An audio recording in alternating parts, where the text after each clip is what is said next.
Hello and welcome everyone to Monday Night Clone Zone. I'm Michael, and my broadcast associates tonight are Billy. Vincent. And tonight's show is brought to you by the inevitable heat death of the universe. and with that, Mike, what are we talking about tonight?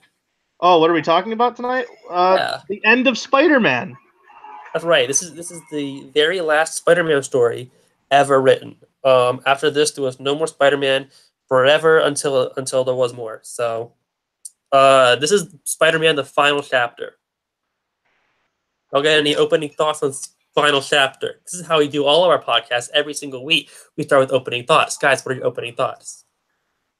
Well, the five have gathered, and it was so nice of you to miss out on last week's episode because you just love that story.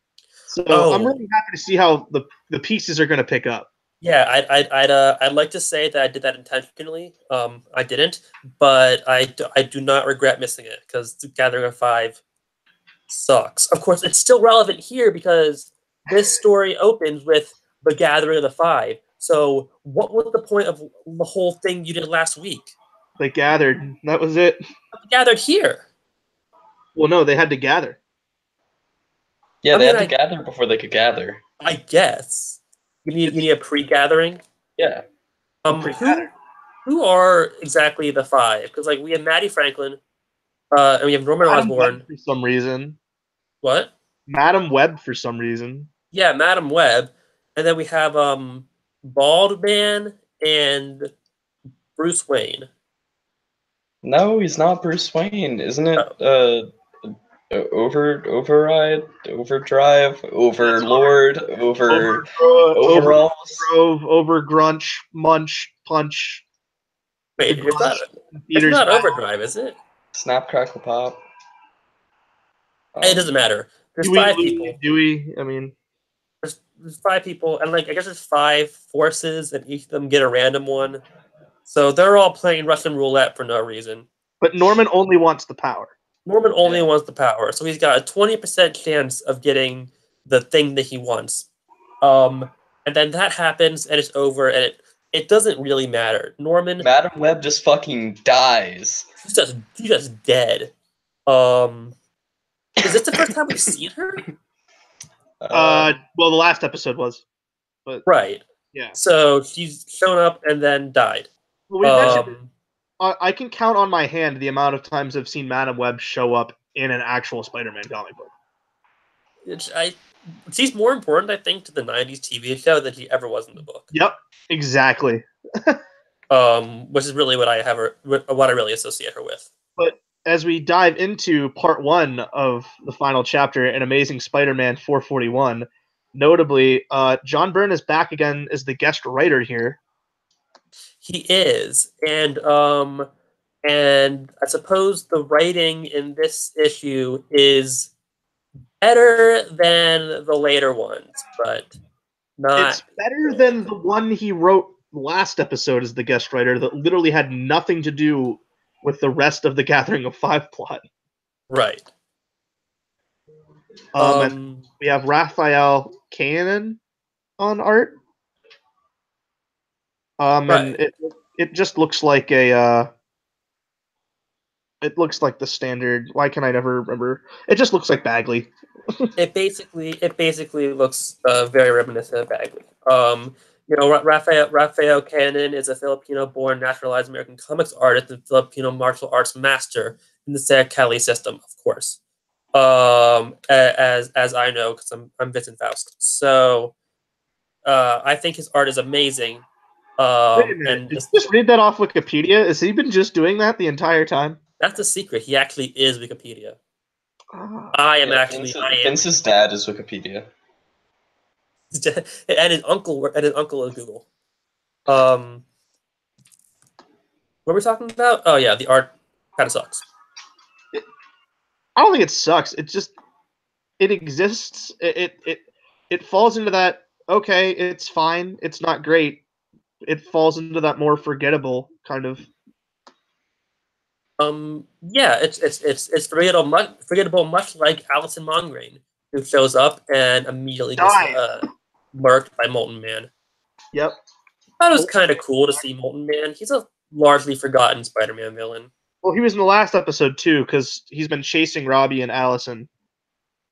Because Allison has this dire information to tell Peter Parker, and we learn that the information, because Peter's not there because he's doing Spider-Man and stuff, he tells it to MJ, and it's now on panel we hear like her whisper into her ear, and then she's like, "Oh my God, Aunt May's alive," and then later on she said, "No, not Aunt May.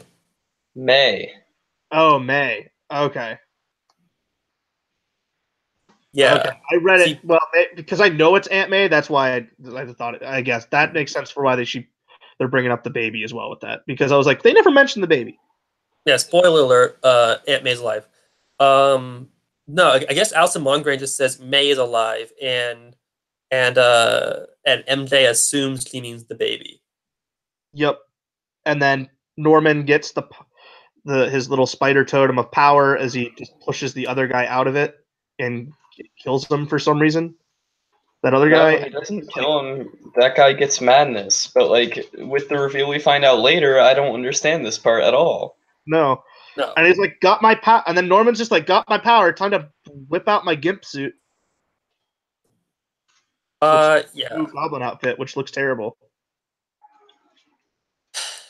Yes. Yeah. It's not very good. I mean, like, the Green Goblin's back, so that's kind of cool.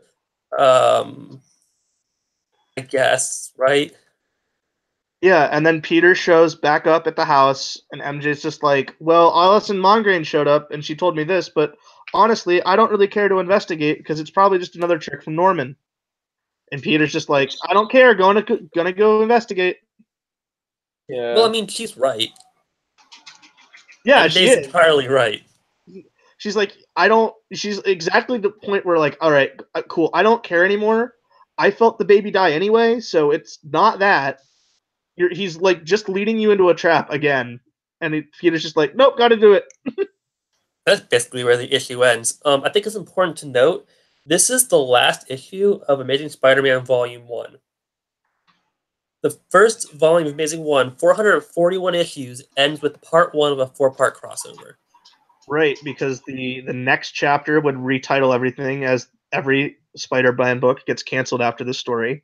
Yeah, and it's all relaunched got Amazing Spider-Man #1. With John Byrne taking the helm. Right, and are we? I don't think we're reading that. I didn't bother to look. Are we? I don't know if we're touching on that era at all, really. We don't have to. I don't think it's really relevant to our podcast. It's so forgettable. Like, just like this era is too. But yeah, Amazing Spider-Man relaunches for the first time with a new #1, and then isn't renumbered to its standard numbering again until 500. Right. So goodbye, Amazing Spider-Man, and we can move on to Peter Parker Spider-Man. What do y'all think of this cover here? It's a cover. It sure is. Green Goblin got some ears. It's awesome. Yeah, that Goblin costume kind of sucks. It looks almost like the Ultimate Goblin costume, but he's not bulked up.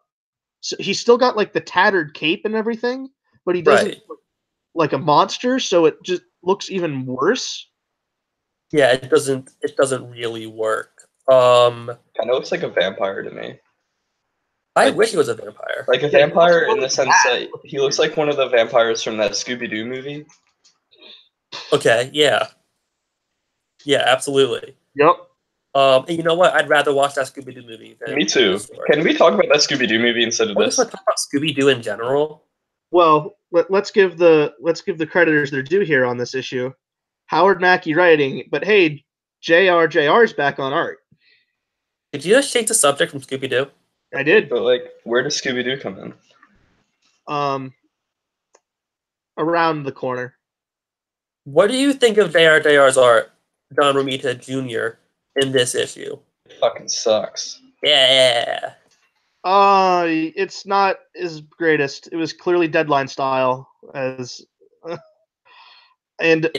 gets me into this. So, let's flash back to the last time Spider-Man and Green Goblin fought. Great issue by John Romita Jr. That fight, by the way, this whole fight goes on for 2 issues, kind of. Mhm. And it's kind of amazing how back at the end of the Clone Saga, that fight is only really 1 issue, and it's so much better. Oh, miles better. Yep. Miles Warren. And with that, I'm leaving the show. It's been fun. Are you taking? Well, if you're leaving the show, are you taking your talents to South Beach? Yeah. Stay tuned for a very special Clone Saga, The Decision with Billy Knotts. Okay, let's So get into what Norman happens Osborn next. kills a lot of people.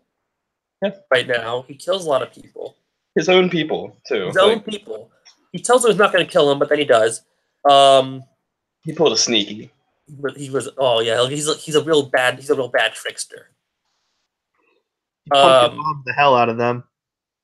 And so like Norman, no, not Norman, the other guy. Peter gets attacked by trees. Attacked by trees on Norman Osborn's like hunting lodge that he knows where it is. I mean, I guess it makes sense that Pete would know where it is. Maybe he went there on vacation with Harry off panel or something. Here's a tangent. You know what's never cool? Spider-Man swinging through trees. No, it's not. Well, like, I don't know. Yeah, I mean, they don't call him Monkey Man. Like, come on. Don't be ridiculous. Like, The Commuter Cometh, that's not a single good issue. And I think after that, we're done with the whole Spider-Man and trees thing. Unless he's in the Savage Land with the New Avengers. Oh, I hate the Savage Land. I hate the New Avengers. I hate the New Avengers also.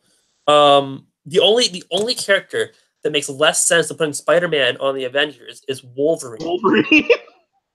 I hate it. I hate it so much. Well, that's because they went, Justice League just has all the big heroes, so let's just do that with Avengers. I mean, sure, and that like I get the idea behind that, but I mean, it's so disingenuous. On New Avengers at this point, I love it because we really have nothing to talk about for this issue. No, it's awful. Like honestly, I'd rather spend this entire time just complaining about the Savage Land, which is entirely irrelevant. Why do we begin the Savage Land anyway? Because we talk about Spider-Man and trees. He gets attacked by plants. Okay. Yeah, he gets attacked by trees, and then he fights weird wolf beavers. They're like big purple things. And MJ's modeling career is going great. That's her entire plot throughout all 4 of these issues. I don't think we need to touch on it again. Yeah. MJ's modeling career is going swell, and like he's wearing these dresses and looking good, and people are like, "Ooh, MJ, you're hot," and that's it. It's the entire thing. Norman finds Peter in the woods before he gets to the hunting lodge and is like, "You know what? I wanted you to follow these clues, but you're an idiot, so fuck it. I'm just gonna tell you what they would have led to." Which I think he does that 2 times in this issue, and I think he also did it back in Revelations. So like Pete's just an idiot, I guess. Yeah.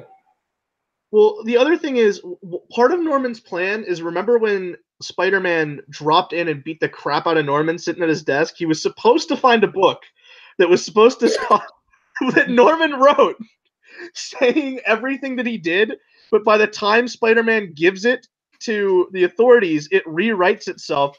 So I guess Norman used invisible ink that, like, once it makes contact with someone that's not Norman, this makes no sense.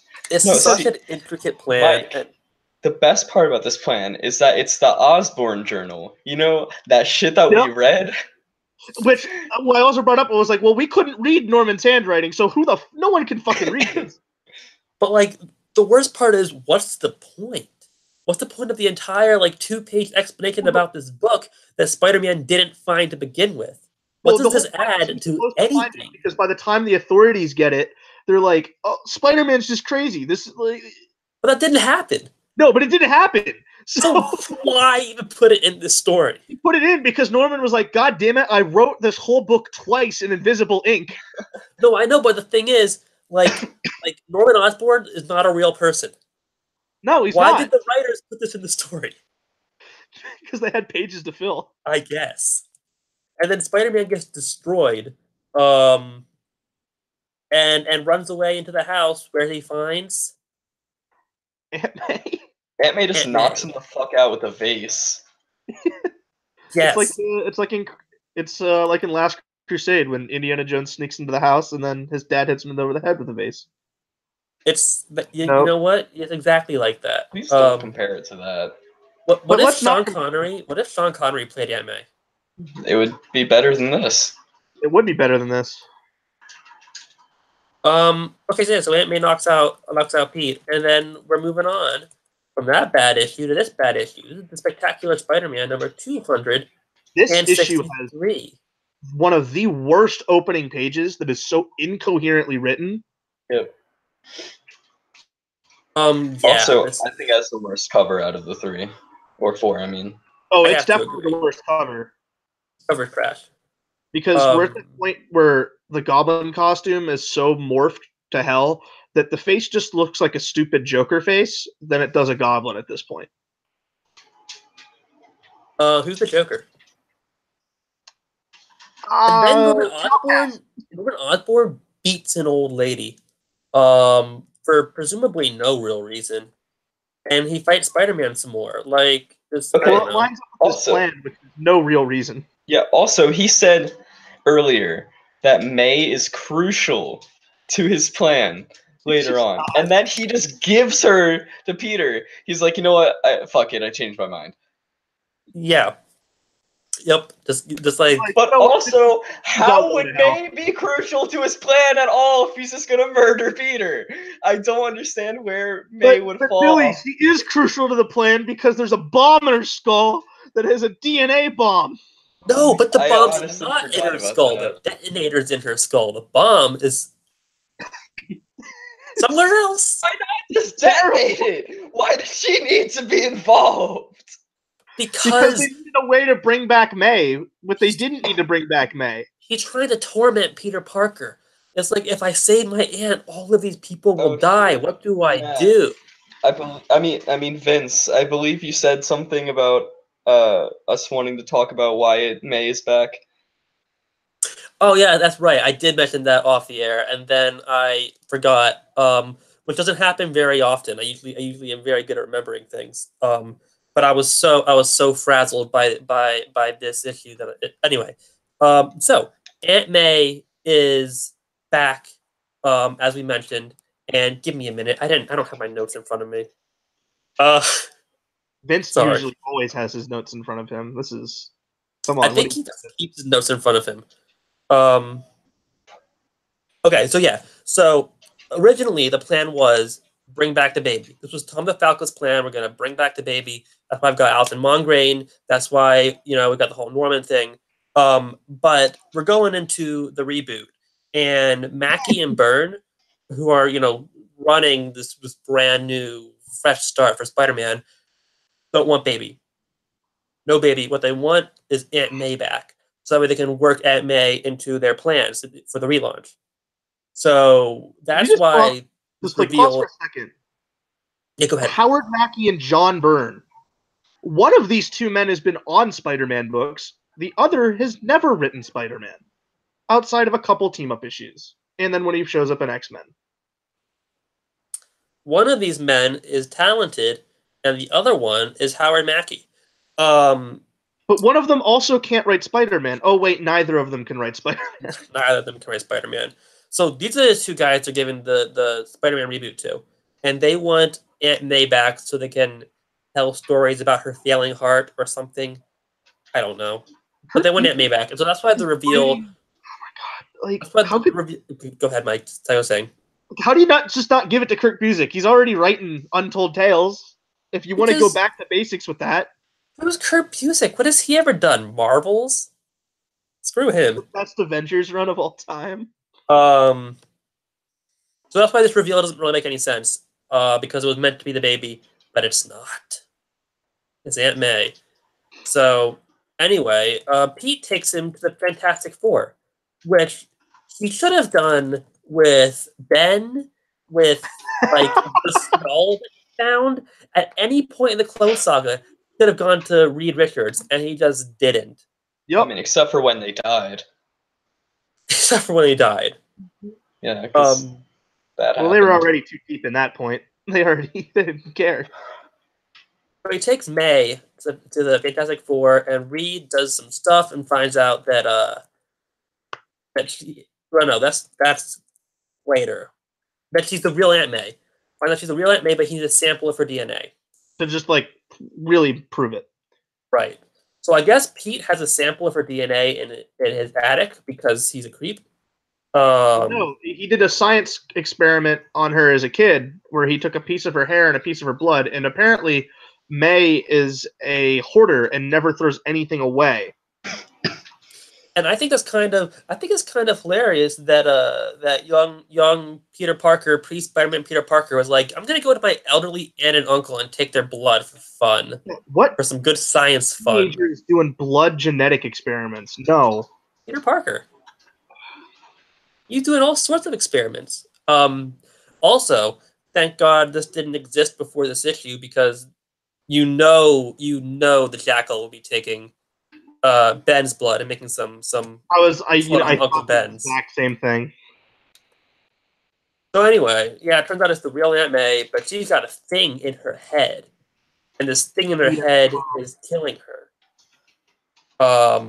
So he meaning Reed is gonna get some surgeon to go save her life, and Pete is gonna go fight Norman Osborn again. And he's like, well, if you take the bomb out of her head, no, not a bomb. If you take if you take the thing out of her head, then when it's exposed to air, it will emit a signal to bombs that will go off, but they're not bombs, they're DNA bombs. So the people in the radius of the bomb will then melt into mush that he can then use to reconstitute into his own minions. Yep. Right? Is that it? Yeah, that's the basis of it. That's it. I mean, there's ridiculously circuitous schemes, and then there's whatever this is. And then Spider-Man pieces out, and he's like, I gotta go find Norman. And he finds Norman just sitting at his desk with his mask off, smoking a cigar, going, you know what, he's like, I've been waiting for you to get here. Yeah, and he melts more of his own guys, and they fight in the city, and like, they talk a lot. There's a lot of talking. And then Norman fucking kills him. Yeah, and then Norman, Spider-Man's dead. This last page is Norman unmasking Pete and standing over his dead body outside the Daily Bugle. That's wild. That is an insane ending. How is Pete going to get out of this one? Yeah, how is there a fourth part? Peter's dead. Peter's dead. All of his friends and family and the rest of the world know that he's Spider-Man. Dun, dun, dun. So here we go. Peter Parker Spider-Man number 98 by Mackie and John Romita Jr. And on the cover, we see Pete lying in the rubble, dead, with his costume all tattered. And it's probably the best cover we've seen in these past 4 issues. It's not good. Oh, it's my second least favorite. Is it? No.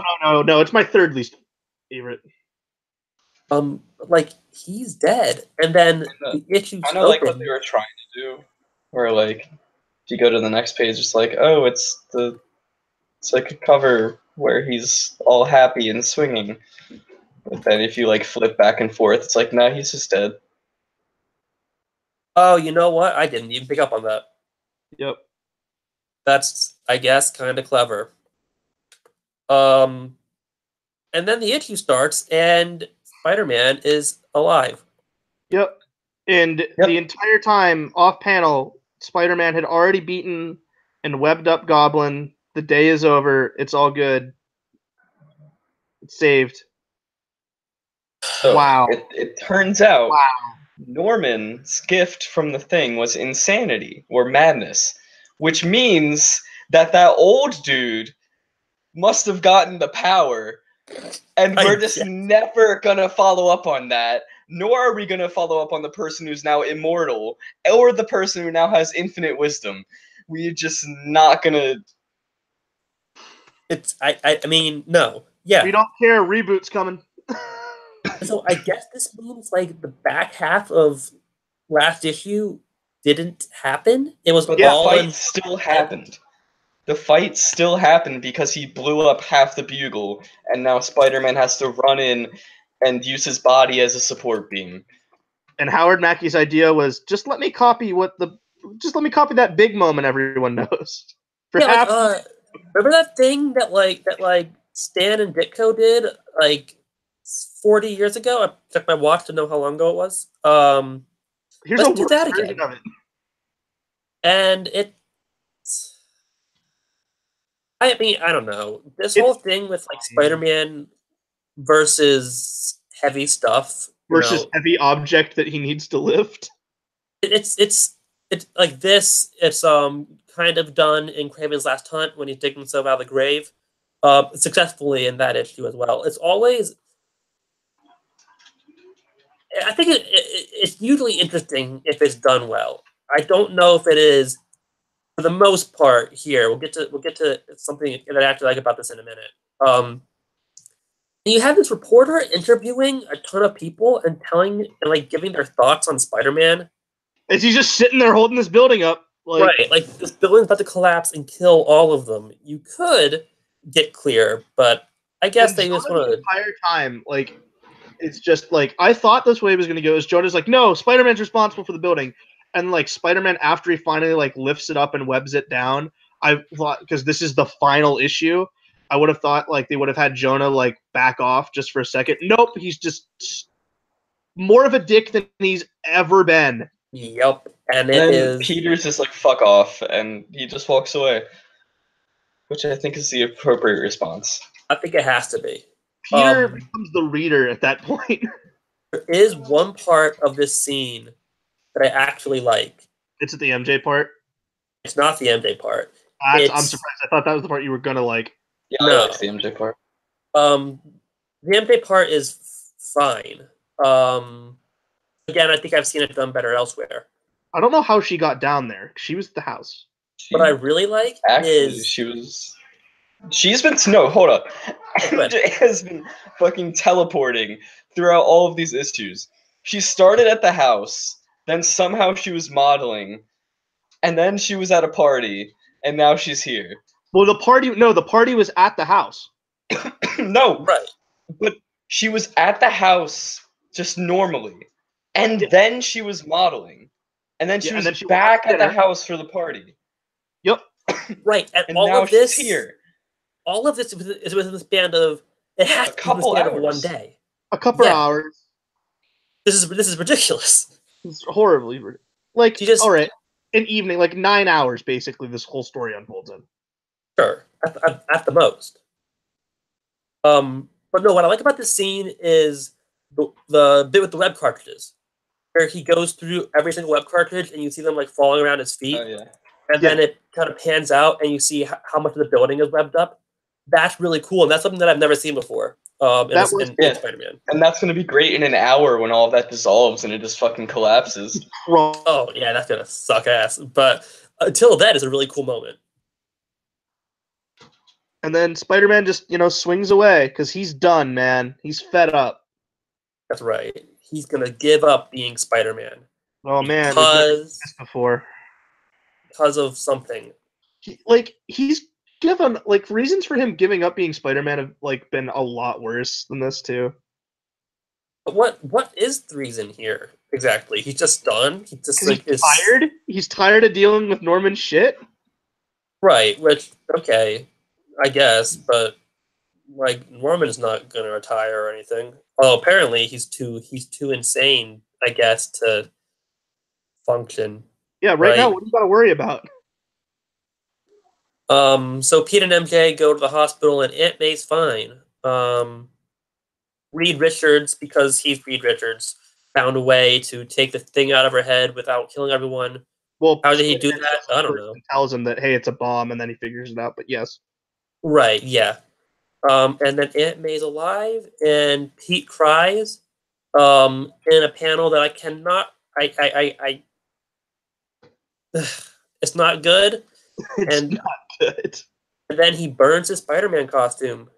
And Norman is taken away by Scryers, and that's the end. That's literally Norman taken away. He belongs to the Scryers. That's it. Yep, the Scryers going to take him. And Spider-Man quits being Spider-Man. No more Spider-Man. There's no more Spider-Man. This is the final chapter. till that time that he comes back. Yeah. So that's Spider-Man, the final chapter, the very last Spider-Man So I story. guess the podcast is over. We're just done. This is the last episode of the podcast. Well done, It everyone. only were, but it's not. Oh no, it's not. All of our avid viewers, it's not over. We've got more. Next week, we're coming back with more Spider-Man. I don't think any of us know what next episode is right now. It might be Mayday. It might be Mayday. We also said that like a month ago, and it wasn't Mayday. I hate Mayday, so What's wrong Why with do you Mayday? hate Mayday? This is Mayday's the first. fucking dumb. Okay, I mean, it's fine. I like Mayday. He's kind of cool. One of the She needs to get longest her own running fucking series. costume. She looks better in that costume than Ben ever did. False. true. No, Ben it's is a one- god. I would also go to say that costume is more identifiable for Spider-Girl than it ever was for Ben. That's because the Clone Saga sucks. Well, Yeah. Ben already has a more identifiable, better costume anyway. This is true. Well, more identifiable at least. Definitely better at most. I will say though, I did find it funny because I was showing my nephew the Spider-Man PS4 game because he hadn't seen it, and I was letting him choose what costume he wanted to put on. He looked at the Scarlet Spider costume, looked at that for 2 seconds. He said, "I hate this," and then just did not choose it. So I was like, "All right, even 10-year-olds can tell." Good. That's good. I would have appreciate disowned him. that. But then wait, what costume did he pick? The regular one. Okay, so all right. We've got a good boy here. You got a good nephew. Nephew? You got a boy. You got a boy. Mike, you got a boy. All right, I think we're Don't done. have a child. I think we're done. Yeah. Closing thoughts. I want to bring this full circle real quick. Is Fred a cool member of the Mystery Machine gang? Because a lot of people don't like him, and I think he's really cool. Listen, when you really think about it, Fred doesn't do anything for the gang. He kind of just is there. He sometimes drives the Mystery Machine, sometimes he doesn't. Right. It really depends on the continuity there. He mostly just orders other people around so that he can get alone time with the hot one. With Daphne. Yeah, the hot one. Yeah. See, I call her the hot one because she has no personality other than that. Unless That's you're talking fair. about the movies where she becomes here's my like Kung question. Fu master. At what point did Shaggy's shirt go from being green to red to being green again? Oh, well, I think it was yellow for a bit as well. It was. Yeah. Although I mostly know, I'm more of an old school fan myself. I mostly know the green. Yeah, I mostly know the Yeah. green. Like, there's a couple. It's mostly when he was with Scrappy Doo that we see the red shirt. Yeah. It just happens. He likes to change it up. I mean, sorry. The rest of the gang wear the same shit every day, and Shaggy's like, you know what? I'm not gonna do that. Right, and I don't think it's much of a stretch to say Shaggy is the most efficient member of the entire gang. Oh, no, I agree. for sure. He also, I mean, he is the most efficient because Hanna-Barbera. There was enough money in the Hanna-Barbera animation budget to go. We can change his shirt color. Yeah, I mean, really, what it comes down to at the end of the day, Shaggy and Scooby are the ones who solve the mystery, and then Velma pieces everything together. Right, and Fred and Daphne are there also. They Now, fuck how would you feel about while Pumpkin? the other ones are doing the job. But like I like Fred. I don't know. I've always kind of, maybe it's because he's I've blonde. always liked Fred kind of because he's identified with voiced him. by Frank Welker, who also voices Megatron. Listen, I wish Megatron was part of the gang instead of Fred. I'll say it. I know it's a hot take, but You'd rather have Megatron than Fred. I'd love to watch that. He could provide transport. Well, What no. if wait a minute? What if the Mystery Machine was a Transformer? I think the Mystery Machine actually is a Transformer, and let me tell you why. Okay, yeah, go ahead. Because it never really seems to get damaged. Like, yeah, sometimes it runs out of gas, Right. but like it's very inconsistent. They seem to drive for literal just like miles upon miles without ever needing gas. And you know what? I think it's because it's a Transformer. and he's just not transforming because he's an asshole. Hear that? That's Hear gotta that, be what it Michael is. Bay? Next daring crossover you can make for us: Transformers Scooby-Doo live action movie. Make it happen. Oh yeah, Daphne's played by Megan Fox. Is she still alive? Megan Fox or Yes. Daphne? Both. I'm now just picturing Mark Wahlberg as Fred, and I love it. That's something we need, I think. I think we do. Can we get Steve Buscemi as Shaggy? Oh, absolutely. Oh my god! Okay, and then who do you cast? Who do you cast as Velma then? Danny DeVito. No, Yeah. Danny DeVito has Danny to DeVito plays Scooby Doo. play Scooby-Doo. No, okay, Danny would definitely be Scrappy over Okay. Scooby. That's true. Okay. You need like a Bradley Cooper for Scooby-Doo. They're gonna want a big name voice. Can we get Right, Terry Bradley Crews? Cooper. Terry Crews for Scooby-Doo? I would prefer that. He has that powerful voice that I think Scooby's been lacking recently. Does he do VO? I mean, I guess he can for that Scooby Doo Yes, money. he does. He's the voice actor for Crackdown 3. Oh, I didn't know that. Wow, that's prestigious. There I also have no idea what Crackdown 3 is. was Well, a it's Crackdown sequel to 3 that's Crackdown hired 2. for that. I think this is a really great pitch we have going on here. See you next time. Bye, guys.